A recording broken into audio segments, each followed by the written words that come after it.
Kwangu mimi ni mama ambaye nilimfahamu na tukafahamiana vizuri, tukaishi vizuri. Ni mama ambaye amenilelea watoto wangu Tanzanite na Afrika kwa kipindi kirefu sana.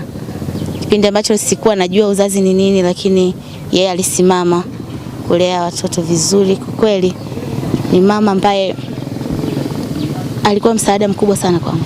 Alikuwa ni mama mwenye upendo sana na wajukuu zake sana, kiasi kwamba yani ilikuwa haiwezi kupita wiki hajapiga simu kuongea na wajukuu zake. Na mambo mengi katika ulezi, unajua kuna kurekebishana na watoto na nini, alikuwa mstari wa mbele pia. Kama kuna tatizo lolote tunashirikiana kwa pamoja. Yani ni mama wa hivyo, mama rafiki. Kwa kiukweli, alafu pia japokuwa alikuwa ni mgonjwa muda mrefu anaumwa, lakini nilifiwa na mama yangu. Alisafiri kutoka Mwanza mpaka Moshi kuja kumzika mama yangu pia. Kwa kwangu mimi ilikuwa ni jambo kubwa sana ambalo hakuweza kufutika. Ilikuwa ni lazima nije nimsindikize mama kwenye safari yake ya mwisho.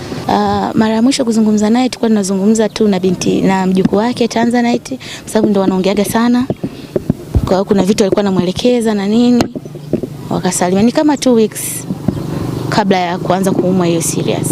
Ni mama ambaye alikuwa na upendo kwa, yani mimi alimchukulia kama mtoto wake kabisa. Yani saa nyingine nilikuwa nahisi labda ananipenda mimi zaidi kuliko hata anavyompenda Hamisi. Kwa sababu mara nyingi tulikuwa tukiongea zaidi mimi na yeye vitu vingi sana ambavyo hata mimi na mamangu tulikuwa tuzungumzi.